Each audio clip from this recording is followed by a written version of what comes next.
Do you identify as a spiritual person? I like to call myself spiritual, but calling yourself spiritual can actually be a trap. Because the minute you call yourself spiritual, you're kind of separating from the people that you identify as the normal people, the people in the matrix, or even worse, the haters, the people that support Trump. And what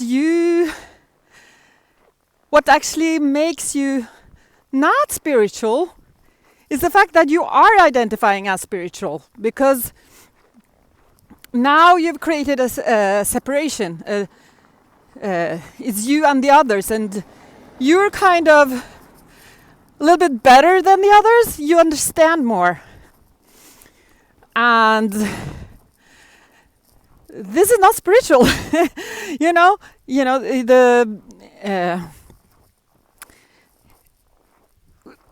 Actually, the world is continuous, so we're all one. And the minute you start to use concepts like spiritual, Christian, I am this and I am that, you're creating a separation between you and other people. And most often, you're in the group that is better, that has understood how things work. So that's something to think about. Now you're in this group and the other people are in that other group. So I admit I've fallen in this trap. But on the other hand, I also use spirituality as a tool for self-development, because, Adam Watts used Buddhism or Buddha as a kind of psychological tool. It's about understanding that you are God, and that you being God, you're both good and evil.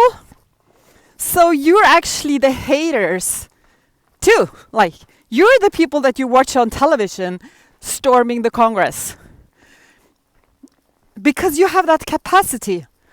And according to Thich Nhat Hanh too, when we have phenomena like that, because everything is connected to everything, we're also responsible for these phenomena. We have been building the system that is alienating people.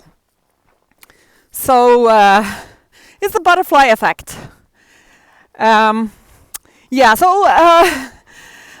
being the Buddha means that is super hard, because it means that you have to accept yourself as a flawed person.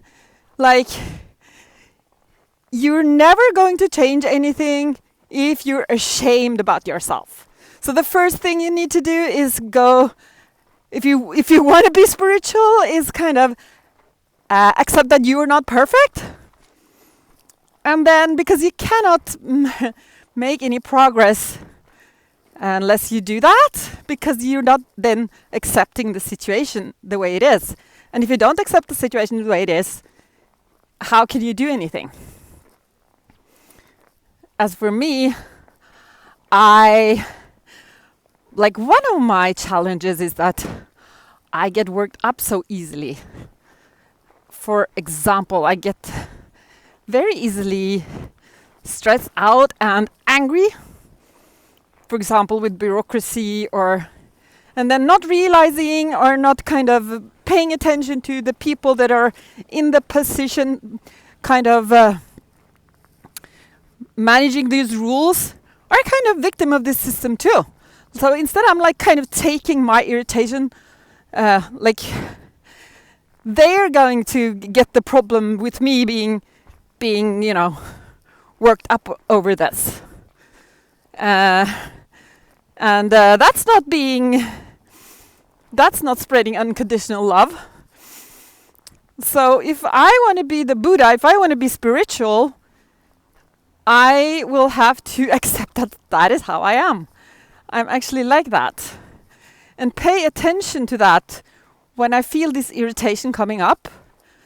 And that's kind of maybe it's the first step. I don't know. I mean, the you know, if you want to be the Buddha, you also have to love everyone. Even though